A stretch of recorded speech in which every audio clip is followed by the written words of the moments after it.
إلي المصير. صدق الله مولانا العظيم.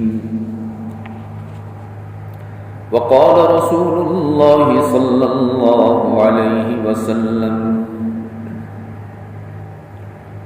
كل بني آدم خطاؤون وخير الخطائين التوابون. وصدق رسوله النبي الأمي الكريم، ونحن على ذلك لمن الشاهدين والشاكرين، والحمد لله رب العالمين.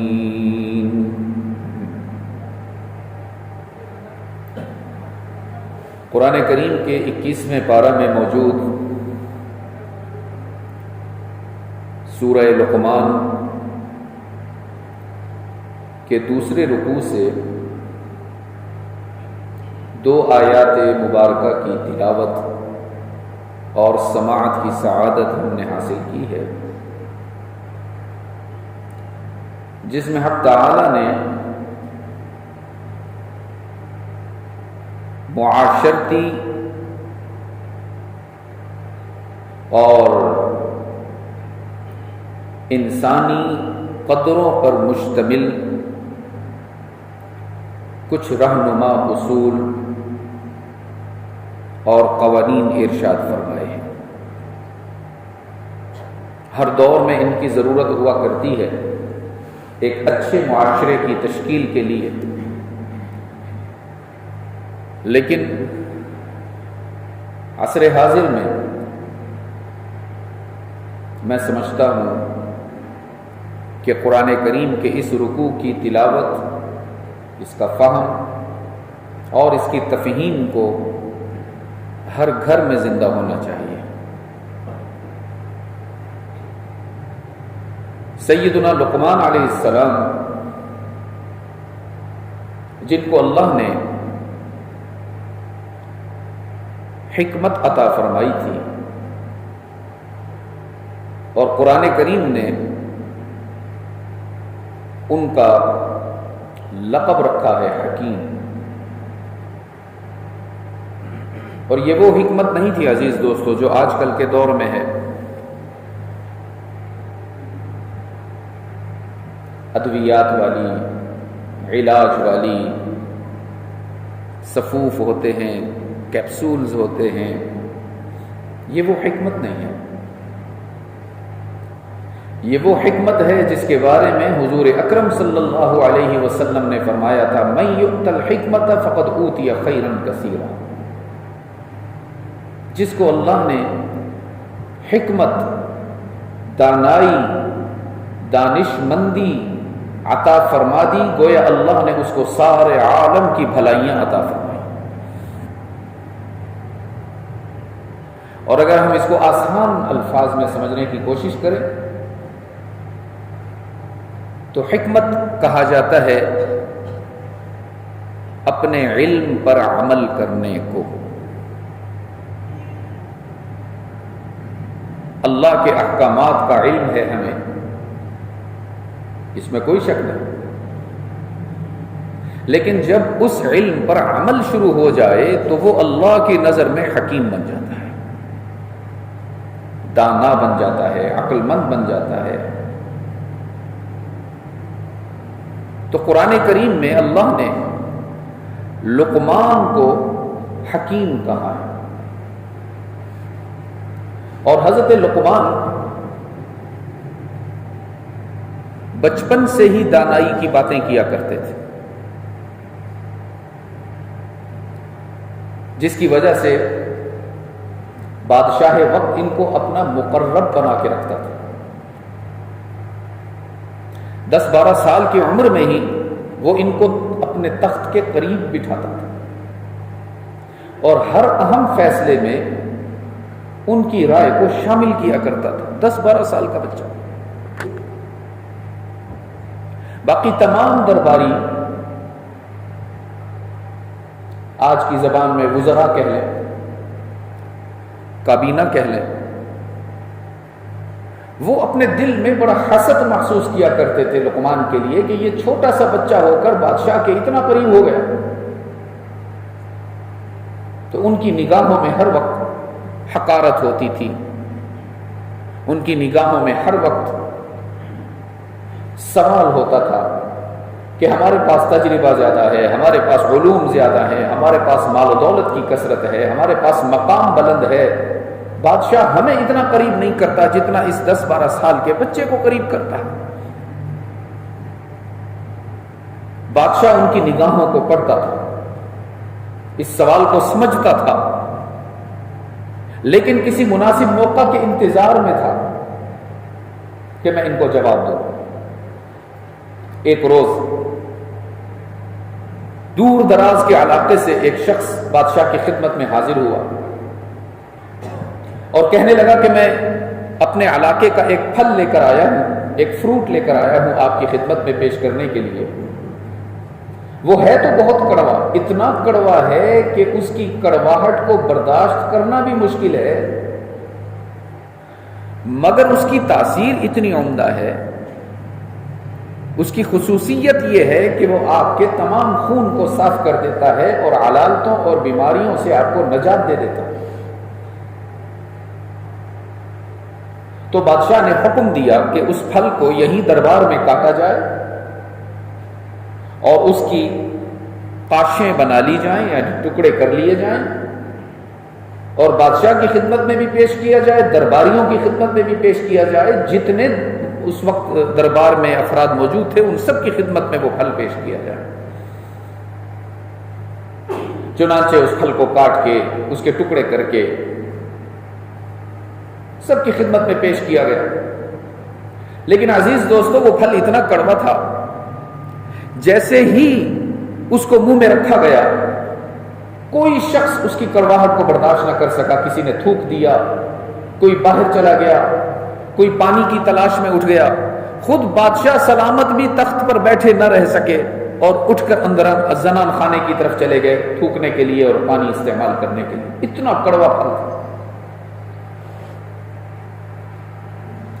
جب محفل واپس اپنے رنگ پر آئی، جب درباری اپنی اپنی نشست گاہوں پر بیٹھ گئے، بادشاہ بھی آ کر بیٹھ گئے، تو سب نے ایک بات نوٹ کی کہ پھل کھانے کے دوران باقی سارے لوگ اٹھ کر چلے گئے تھے، صرف چھوٹا 10 سال کا لقمان تھا جو اپنی جگہ سے ہلا بھی نہیں اور آرام سے پھل کھاتا. اب سب کی نگاہوں میں تجسس تھا کہ کیا لقمان کے حصے میں جو پھل کا ٹکڑا آیا ہے اس میں کڑواہٹ نہیں تھی؟ کیا وہ میٹھا تھا؟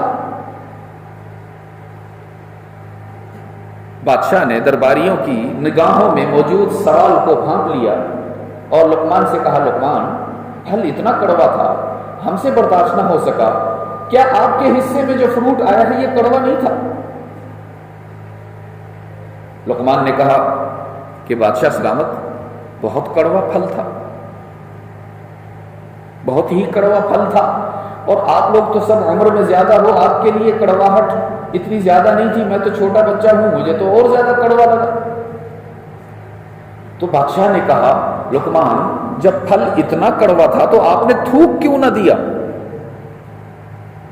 کیا ضرورت تھی اتنے کڑوے پھل کو کھاتے رہنے کی؟ تو عزیز دوستو، یہ بات جو میں آپ کو سنانا چاہتا تھا، لقمان نے کہا، بادشاہ سلامت، جب میں نے وہ پھل اپنی زبان پر رکھا تو اتنا کڑوا تھا کہ میرا سارا جسم لرز کر رہ گیا. میرے دل میں آیا کہ جلدی سے اس کو تھوک دوں، لیکن پھر میں نے سوچا جن ہاتھوں سے ہمیشہ میٹھی چیزیں ملتی ہیں، اگر اس ہاتھ سے کبھی کڑوا پھل مل گیا ہے تو تھوک دینا نمک حرامی ہوگی، وفا کا تقاضا یہ نہیں. ہمیشہ آپ مجھے میٹھی چیزیں کھلاتے ہو، اگر ایک روز کوئی کڑوا پھل آپ نے مجھے دے بھی دیا تو اب میں کیوں تھوکوں؟ وفا کا تقاضا یہی تھا کہ میں اس کو بھی اسی طرح استعمال کروں جیسے میں میٹھی چیز کو کھا لیا کرتا. تو حکمت اور دانائی حکیم لقمان کو اللہ نے خاص طور پر عطا فرمائی تھی. یہ قاری صاحب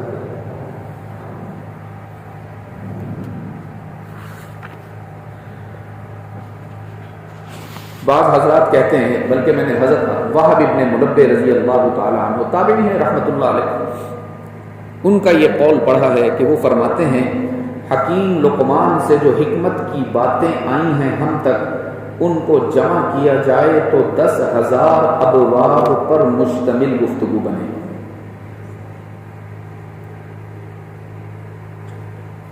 انہوں نے اپنے بیٹے کو کچھ نصیحتیں ارشاد فرمائیں، جیسا کہ میں نے اپنی گفتگو کی ابتدا میں عرض کیا کہ ایک اسلامی اور انسانی معاشرے کی خوبصورتی کے لیے لقمان کی وہ نصیحتیں رہنما اصول کا کام کرتی ہیں۔ اگر ہم یہ چاہتے ہیں کہ ہماری اولاد بالخصوص خوبصورت زندگی گزارے، دنیا کے ساتھ اس کی آخرت بھی اچھی ہو جائے، وہ ترقی میں سب سے آگے بڑھتی ہوئی نظر آئے، تو پھر ہمیں لقمان کی ان نصیحتوں کو امام بنا کے چلنا ہوگا، اور اپنی اولاد کو کوشش کیجئے سورہ لقمان کا دوسرا رکوع حفظ بھی کروائیں اور اس کا ترجمہ اور تفسیر بھی بتائیں۔ عجیب گفتگو ہے۔ فرمایا وَإِذْ قَالَ لُقْمَانُ لِابْنِهِ وَهُوَ يَعِظُهُ، سب سے پہلی نصیحت خوبصورت معاشرے کی تشکیل کے لیے بنیادی اصول۔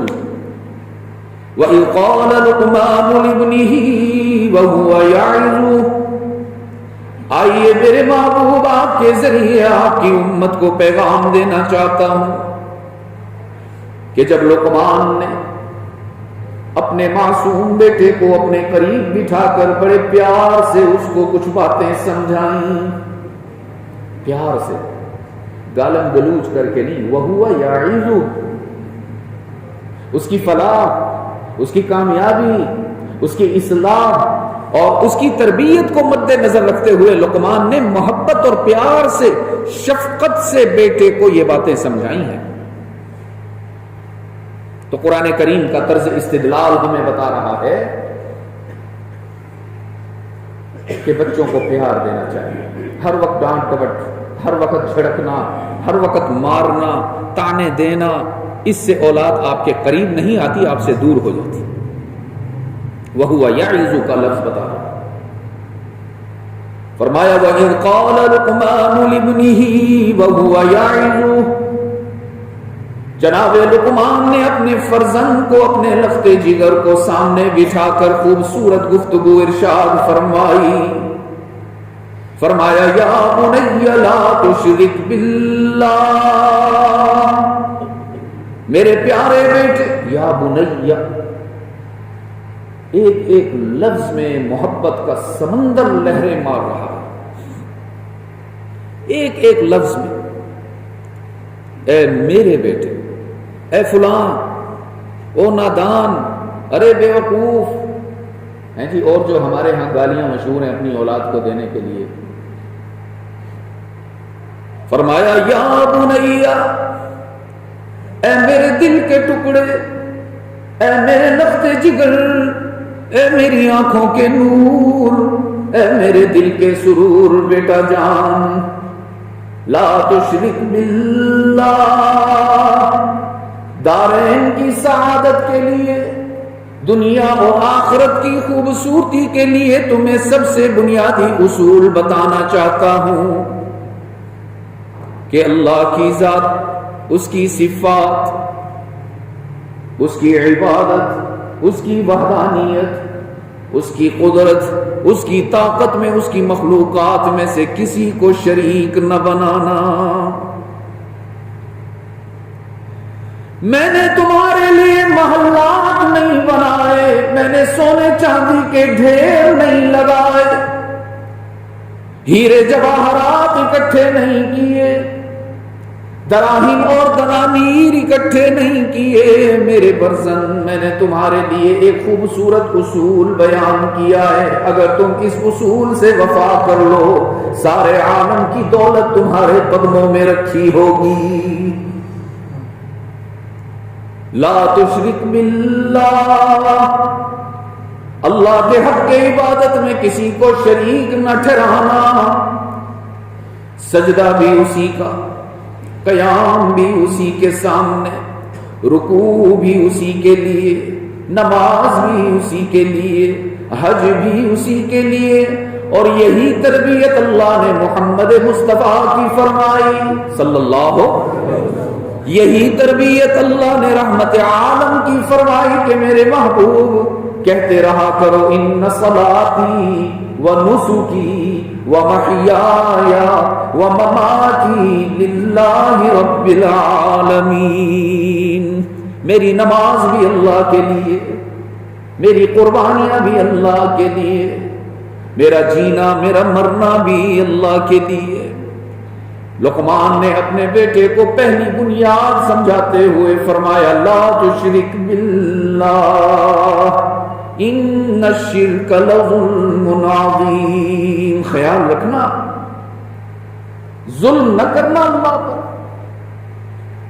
جس اللہ نے تمہیں ساری کائنات کی نعمتیں عطا فرمائیں، آسمان دیا، زمین دی، ستارے دیے، سورج کی تابانی عطا کی، چاند کی درخشانی عطا فرمائی، گلشن کا مہکنا عطا فرمایا، سبزوں کا لہکنا عطا فرمایا، بارش کا ٹپکنا عطا فرمایا، اس کی نعمتوں سے تو فائدہ ہر وقت اٹھاتے ہو، اور جب سر جھکانے کا وقت آئے تو پھر اللہ کے سوا کسی اور کے آگے سر جھکاؤ، جب مدد مانگنے کا وقت آئے تو اللہ کے سوا کسی اور سے مدد مانگو۔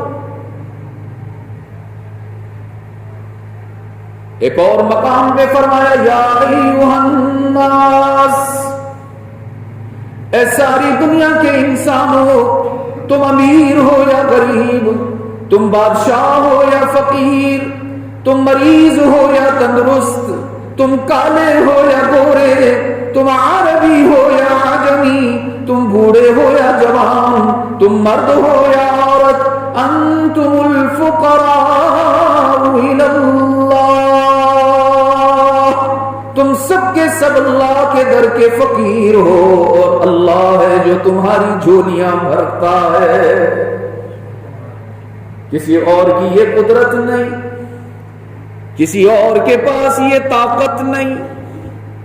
رب العالمین نے فرمایا امن خلق السماوات والارض وانزل لكم من السماء ماء فانبتنا به حدائق ذات بهجة ما كان لكم ان تنبتوا شجرها أإله مع اللہ، کبھی غور کرو نا وہ کون سی ذات ہے جس نے تمہارے لیے آسمان کو چھت بنا دیا، وہ کون سی ذات ہے جس نے تمہارے لیے زمین کو قالین بنا دیا، وہ کون سی طاقت، وہ کون سی شخصیت، وہ کون سی قدرت جو آسمان سے پانی کو قطرہ قطرہ ٹپکاتی ہے تاکہ تمہاری مردہ زمینیں زندہ ہو جائیں۔ تکبیر، اللہ اکبر، الہ مع اللہ۔ اب تم بتاؤ نا جونی والو، کوئی اور ہے یا اللہ ہی؟ کون؟ 5 سال کے بعد آیا ہوں آپ کے پاس، اور ہر سال مولانا عارف صاحب مجھے اصرار فرماتے تھے کہ آؤ شاہ صاحب آؤ، لوگ انتظار کر رہے ہیں، لوگ آپ سے محبت کے اظہار کے لیے مشتاق ہیں، اور میں 5 سال تک نہیں آ سکا۔ اب آیا ہوں تو آپ کو جگانے آیا ہوں، سلانے نہیں آیا۔ آپ کا جواب مجھے وہ چاہیے کہ جس میں ایمان کا شباب ہو۔ الہ مع اللہ، آسمان کو بلند فرمانے والا، زمین کا قالین بچھانے والا، بارش کو رحمت بنا کر برسانے والا کوئی اور ہے یا اللہ ہی؟ اللہ ہی۔ فرمایا امن جعل الارض قرارا وجعل خلالها انہارا وجعل لها رواسي بين البحرين حاجزا أإله مع الله، کبھی غور کرو نا، اللہ اللہ نے اسی زمین کو اتنا سخت بنایا ہے کہ تمہارے گھر اس پر قائم ہو جاتے ہیں، تمہاری عمارات اس پر قائم ہو جاتی ہیں، اور کہیں سے اتنا نرم بنایا ہے کہ چند فٹ کا بور کرتے ہو نیچے سے پانی کے چشمے ابلنا شروع ہو جاتے ہیں۔ اِلَٰهٌ مَّعَ اللَّهِ، یہ سارا کس کی قدرت؟ ایک اور مقام میں فرمایا إِنَّ فِي خَلْقِ السَّمَاوَاتِ وَالْأَرْضِ وَاخْتِلَافِ اللَّيْلِ وَالنَّهَارِ والفلك التي تجري في البحر بما ينفع الناس وما أنزل الله من السماء من ماء فأحيا به الأرض بعد موتها وبث فيها من كل دابة وتصريف الرياح والسحاب المسخر بين السماء والأرض۔ کبھی غور تو کرو نا، آسمان و زمین کو بنانے والا کون ہے؟ کبھی غور کرو نا، آسمان سے بارش برسانے والا کون ہے؟ کبھی غور کرو نا عزیز دوستو، تمہارے پڑوس میں سمندر ہے، یہی پانی جو اتنا نازک ہے کہ سوئی کا بوجھ بھی نہیں اٹھا سکتا، کبھی غور تو کرو نا، وہ کون ہے جو اس پانی کو اتنا مضبوط بناتا ہے کہ تمہاری کشتیاں بھی چلتی ہیں، بحری جہاز بھی چلتے ہیں۔ یہ سارا کمال کس کا ہے؟ وہ کون ہے جو کبھی سردی کا موسم بھیجتا ہے، کبھی گرمی بنا کر بھیجتا ہے، کبھی ہواؤں کو باد صبا بناتا ہے، کبھی باد سموم بناتا ہے؟ کون ہے؟ تو پھر ادھر ادھر جائیں کیوں؟ ہمارے رب میں کیا کمی ہے کہ ہم ادھر ادھر بھٹکتے پھریں، سر ٹکراتے پھریں؟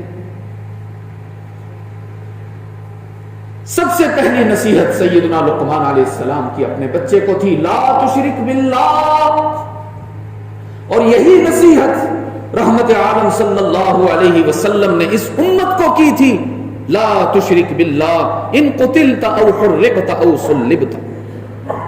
اگر حالات اتنے غیر موضوع ہو جائیں کہ تمہیں سولی پر لٹکا دیا جائے، گولیوں کا نشانہ بنا دیا جائے، آگ پر بھڑکا دیا جائے، مر جانا، کٹ جانا، جل جانا، لیکن اللہ کے حق کے عبادت میں کسی کو شریک کرنے کی اجازت نہیں ہے۔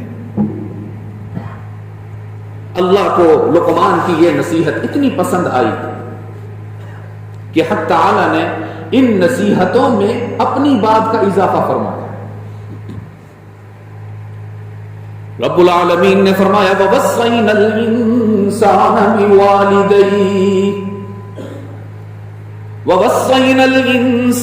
بِوَالِدَيْهِ۔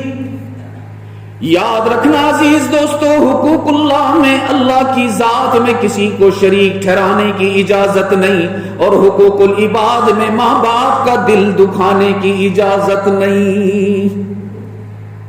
یہ دو گناہ ایسے ہیں جو ناقابل معافی، ناقابل معافی۔ اگر اللہ کی ذات میں، اس کی صفات میں، اس کے حق کے عبادت میں کسی کو شریک ٹھہرایا تو بھی معافی نہ ملے گی، اور اگر والدین کی عزت و احترام میں کمی کر دی، ان کی آنکھوں میں آنسو آ گئے تمہاری وجہ سے، تو بھی معافی نہ ملے گی۔ بلکہ کچھ گناہ ایسے حدیث میں آئے ہیں کہ جن کی سزا آخرت میں تو ملے گی سو ملے گی، دنیا میں بھی ملے گی۔ ان میں سے ایک گناہ والدین کی نافرمانی ہے۔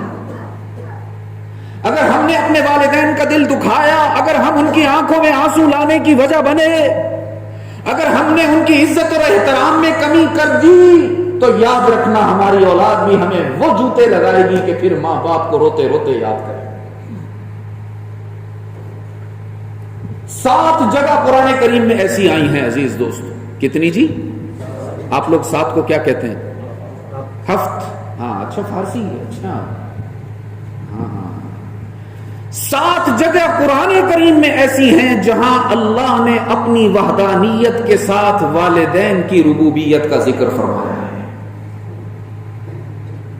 جہاں اللہ نے فرمایا میری عبادت کرو اور اپنے والدین کی خدمت کرو، اگر میری عبادت میں کمی ہو گئی تو بھی معافی نہیں ملے گی، اور اگر والدین کی خدمت اور احترام میں کمی ہو گئی تو بھی معافی نہیں ملے گی۔ اس لیے حق تعالی نے عقیدہ توحید کے بنیادی اصول کے بعد اطاعت والدین کا دوسرا اصول ارشاد فرمایا وَوَصَّيْنَا الْإِنسَانَ بِوَالِدَيْهِ، پھر وجہ بتائی، حَمَلَتْهُ أُمُّهُ وَهْنًا عَلَى وَهْنٍ وَفِصَالُهُ فِي عَامَيْنِ أَنِ اشْكُرْ لِي وَلِوَالِدَيْكَ۔ بھول گیا تو تیری والدہ نے کتنی مشکلات سے تجھے جنم دیا، اور پھر ہر قدم پر تیری نگہبانی کرتی رہی۔ تو جب چھوٹا معصوم بچہ تھا، جب تک تیرا پیٹ نہیں بھرتا تھا، تیری ماں سوتی نہیں تھی۔ رات کو سوتے سوتے بستر گیلا کر دیتا، سردیوں کی رات ہوتی تو ماں تجھے اٹھا کر اس گیلی جگہ سے اپنی خشک جگہ پر سلا دیتی اور خود تیری جگہ پر سو جاتی۔ بھول گئے ہو جب تو بیمار ہوا تھا، رات رات بھر رویا کرتا تھا، بخار کی شدت کی وجہ سے تجھے نیند نہ آتی تھی، تو تیرا والد ساری رات تجھے اپنے کندھے پر گھماتا پھراتا تاکہ تجھے چین مل جاتا۔ بھول گئے ہو؟ اب اسی ماں کو گالیاں نکالتے ہو، اب اسی باپ کی بے احترامی کرتے ہو جس باپ نے ساری جوانی تجھے جوان کرنے میں گھلا دی ہے، اپنی ساری لذتوں کو پسے پشت ڈال کر اس باپ نے دن دیکھا نہ رات، شدید سردی میں بھی نوکری کرتا رہا، چمچماتی دھوپ میں بھی تیرے لیے رزق کا انتظام کرتا رہا۔ ہونا تو یہ چاہیے تھا کہ اب وہ بڑھاپے کی دہلیز پہ آ گیا تو تم اس کے پاؤں دھو دھو کر پیو، لیکن اگر یہ نہیں کر سکتے تو کم از کم اگر وہ تم پر کبھی سختی کر دے، تمہیں ڈانٹ دے، تمہیں برا بھلا کہہ دے یا منہ پر تھپڑ بھی لگا دے تو اس کو برا نہ کہا کرو۔ وہ تمہارا بدخواہ نہیں ہے، وہ تمہارا خیر خواہ ہے۔ لیکن ساتھ میں اللہ نے یہ فرمایا وَإِن جَاهَدَاكَ عَلَىٰ أَن تُشْرِكَ بِي مَا لَيْسَ لَكَ بِهِ عِلْمٌ، اگر کسی کے والدین مشرک ہیں، اگر کسی کے والدین غیر مسلم ہیں، اگر کسی کی ماں یا باپ اپنی اولاد کو یہ حکم دے رہے ہیں کہ اللہ کی ذات میں کسی کو شریک کرو، جب مشکلات میں مدد مانگنے کا وقت آئے تو اللہ کے بندوں سے بھی مدد مانگا کرو، نظر و نیاز صرف اللہ کی دینے کے بجائے اس کے بندوں کی بھی نکالا کرو۔ رب العالمین نے فرمایا فَلَا تُطِعْهُمَا، خلاف شریعت والدین کی اطاعت کی اجازت نہیں۔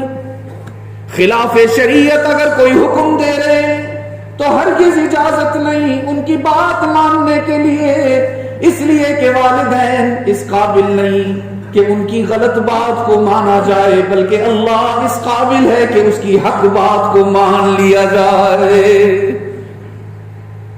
لیکن اس کا یہ مطلب نہیں کہ اگر والدین مسلمان نہ ہوں، اگر والدین مشرک ہوں، خدا نہ خواستہ، تو پھر ان کو مارا جائے، ان کو پیٹا جائے، ان کو گالم گلوچ کیا جائے، ان کو روٹی نہ دی جائے۔ رب نے فرمایا وَصَاحِبُهُمَا فِي الدُّنْيَا مَعْرُوفًا، احترام انسانیت سے کام لیتے ہوئے اکرام میں کمی نہیں آنے دی۔ ہاں اگر وہ غلط بات کہیں، غلط بات کو نہیں ماننا، مگر ان کی بے عزتی بھی کرنے کی اجازت نہیں۔ یہ رہنما اصول ہیں معاشرے کو خوبصورت بنانے کے۔ پھر تیسرا اصول جناب لقمان نے اپنے لخت جگر سے فرمایا یا بنی انہا ان تک مثقال حبۃ من خردل فتکن فی صخرۃ او فی السماوات او فی الارض یأت بها اللہ۔ کبھی یہ نہ سمجھنا کہ اگر میں چھپ کر گناہ کروں گا تو کسی کو پتہ نہیں چلے گا، رب نے فرمایا ساری دنیا سے چھپا سکتے ہو، اپنے والدین سے چھپا سکتے ہو، اپنی اولاد سے چھپا سکتے ہو، برادری اور قبیلے سے چھپا سکتے ہو، لیکن اللہ سے نہیں چھپا سکتے۔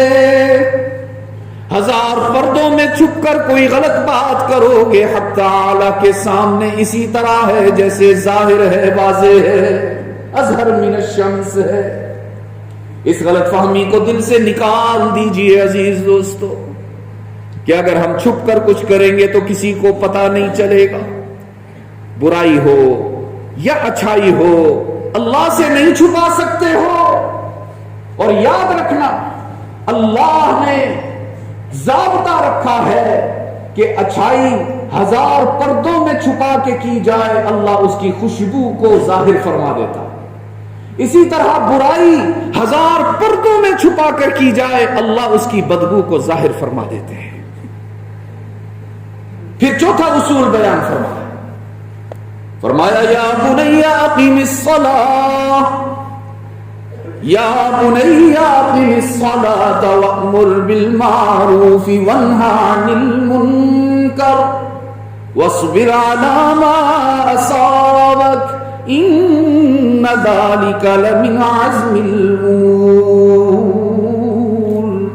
رب نے فرمایا، لقمان نے اپنے بیٹے کو نصیحت ارشاد فرمائی کہ بیٹا چاہے کچھ ہو جائے نماز چھوڑنے کی اجازت نہیں، اس لیے کہ نماز حق ہے اللہ کا، صرف حکم نہیں ہے، نماز حق ہے اللہ کا۔ وہ پسند کرتا ہے یہ بات کہ روزانہ 5 مرتبہ بندہ اس کے سامنے عجز اور انکسار کا اظہار فرمائے، خود کو چودھری نہ سمجھے۔ آپ کے ہاں وڈیرا ہوتا ہے، ہمارے ہاں چودھری ہوتا ہے۔ خود کو وڈیرا نہ سمجھے، خود کو MNA سمجھ کر کہیں مغرور نہ ہو جائے، کہیں متکبر نہ ہو جائے۔ جیونی کے روشن ضمیرو، غور سے سننا میری بات، میں دعویٰ کرتا ہوں اللہ کے بعد اگر کسی کے لیے تکبر جائز ہوتا تو محمد مصطفیٰ کرتا، لیکن ہم دیکھتے ہیں جس کا مقام اتنا بلند ہے کہ سارے انبیاء مقتدی ہیں، محمد سب کا امام بنا ہے، جس کا مقام اتنا بلند ہے کہ انگلی اٹھائے تو چاند ٹکڑے ہوتا ہوا نظر آتا ہے، جس کا مقام اتنا بلند ہے کہ سر اٹھائے قرآن سنائے، سر جھکائے تو حدیث سنائے، جس کا مقام اتنا بلند کہ اس کی لباس کی اداؤں کو اللہ نے قرآن کی آیات بنایا، جس کا مقام اتنا بلند، جس شہر میں چلتا ہے محمد اللہ اس شہر کی قسمیں قرآن میں کھائے، جس کا مقام اتنا بلند کہ جنت کی چابی محمد کے ہاتھ میں تھمائی، جس کا مقام اتنا بلند کہ جنت سارے نبیوں پر حرام جب تک محمد مصطفیٰ جنت میں داخل نہ ہو جائے، جس کا مقام اتنا بلند کہ دنیا اور آخرت کی سرداریاں محمد کے قدموں میں رکھوائیں، عظمت تو اتنی بلند کہ سدرۃ المنتہا پر جبرائیل رکتا نظر آتا ہے اور محمد بڑھتا نظر آتا ہے۔ لیکن دیکھیے نا، اتنا عظیم ہونے کے باوجود میرے محبوب متکبر نہیں ہے، اتنی عظمت پر ہونے کے باوجود میرے نبی مغرور نہیں ہیں۔ حضرت عائشہ فرماتی ہیں ساری رات میرے نبی نماز میں گزار دیتے تھے۔ ہم سے تو 5 نہیں پڑھی جاتی نا، اگر آپ کیلکولیشن کریں آدھا گھنٹہ نہیں لگتا 5 نمازوں میں، 24 گھنٹوں میں سے ہم 30 منٹ اللہ کو دینے پر تیار نہیں، اور نام لیتے ہیں کہ ہم محمد کے غلام ہیں۔ حضرت عائشہ فرماتی ہیں میں نے ایک رات اپنے نبی کی عجیب نماز دیکھی، قام رسول اللہ صلی اللہ قام رسول اللہ صلی اللہ علیہ وسلم بآیت من القرآن کل لیلہ۔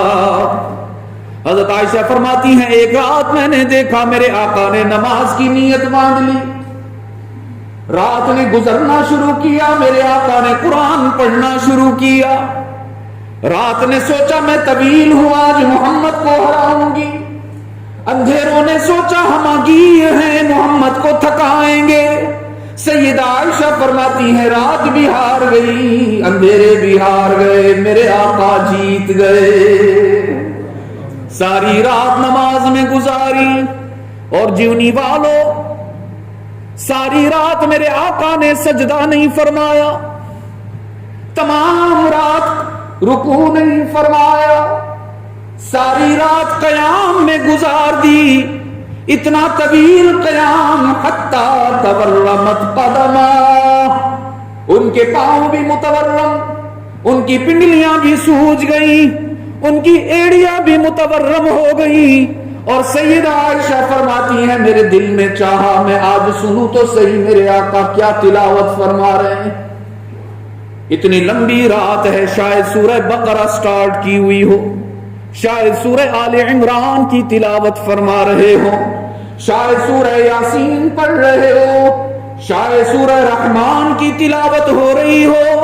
فرماتی ہے میں نے کان لگایا غور سے سنو تو صحیح میرے آقا تمام رات کیا پڑھ رہے ہیں۔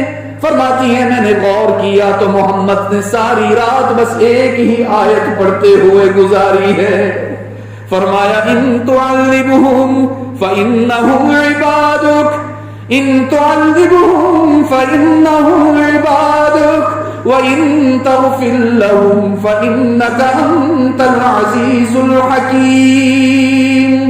الہ العالمین، او میرے معبود، میں تیرا محبوب ہو کر تیرے سامنے عاجزی ظاہر کر رہا ہوں، تواضع کا اظہار کر رہا ہوں، راتیں تھک رہی ہیں میں نہیں تھک رہا، الہ العالمین تیرے سامنے آنسو بھی بہا رہا ہوں، اتنے آنسو بہائے کہ داڑھی مبارک بھی تر بتر ہو گئی، اتنے آنسو بہائے کہ کرتے کا گریبان بھی گیلا ہو گیا، روتے روتے آنکھیں سرخ ہو گئی۔ الہ العالمین اگر تجھے میری عاجزی پر رحم آ رہا ہے تو میری گزارش یہ ہے کہ میری امت کی مغفرت فرما دیجیے۔ میرے عزیز دوستو، تم تو بلوچستان والے ہو، پہاڑوں میں رہنے والے ہو، اور میرے ابا کہا کرتے تھے جن کے پہاڑ خشک ہوتے ہیں ان کی وفا میں کمی نہیں ہوتی۔ تم تو وفا میں جان دینے والے مشہور ہونا، تم تو دوستوں کے لیے کاروبار قربان کر دیتے ہو، سیاسی لیڈروں کے لیے ملازمت بھی قربان کر دیتے ہو، ساری دنیا میں تمہاری وفا مشہور ہے بلوچستان والوں، تو پھر محمد سے وفا کیوں نہیں کی؟ میرے آقا کی تعلیمات کو کیوں چھوڑ بیٹھے؟ ان کی سنتوں کو کیوں نظر انداز کر بیٹھے؟ آؤ نا ان کی شریعت کی چھتری کے نیچے آ جاؤ، ان کے دامن رحمت سے وابستہ ہو جاؤ۔ رب کعبہ کی قسم اللہ تمہاری دنیا کی مشکلوں کو بھی آسان کرے گا، آخرت کی منازل بھی آسان ہوگی۔ اور انشاءاللہ زندگی رہی تو اسی موضوع کو لے کر میں آپ کے سامنے رات بھی درد دل رکھوں گا، چند گزارشات پیش کروں گا، اس یقین کے ساتھ کہ انشاءاللہ آج بعد مغرب ہمارے دارالعلوم جیونی میں، دارالعلوم یہی نام ہے نا جو پروگرام ہے، آپ سب کے علم میں ہے یہ پروگرام؟ ذرا ہاتھ اٹھا کے بتائیں کس کس کو معلوم نہیں ہے۔ اب وہ ہاتھ اٹھائیں کہ جس جس کو معلوم ہے، ماشاءاللہ ہاتھ تھوڑے تھوڑے اٹھ رہے ہیں، یہ رات کو بتاؤں گا ہاتھ کیوں نہیں اٹھا رہے آپ۔ انشاءاللہ اللہ نے چاہا تو رات کو ملاقات ہوگی۔ حضرت مفتی سعید احمد صاحب کراچی سے تشریف لائے ہوئے ہیں، وہ انشاءاللہ بخاری شریف کا درس بھی دیں گے، اور ہم نماز عشاء کے بعد جو مجھے بتایا گیا ہے میں بھی کچھ گزارشات آپ کے سامنے رکھوں گا۔ بہت مبارک تقریب ہوگی۔ علماء نے لکھا ہے کہ دعا کی قبولیت کے جو مقامات ہیں اس میں ایک بخاری شریف کی تکمیل بھی ہے کہ جب بخاری شریف مکمل کی جاتی ہے اس موقع پر اللہ سے جو دعا کی جاتی ہے اللہ ضرور قبول فرماتے ہیں۔ تو ضرور تشریف لائیں گے نا انشاءاللہ۔ اللہ ہم سب کو سلامت رکھے، سنتیں پڑھ لیجیے۔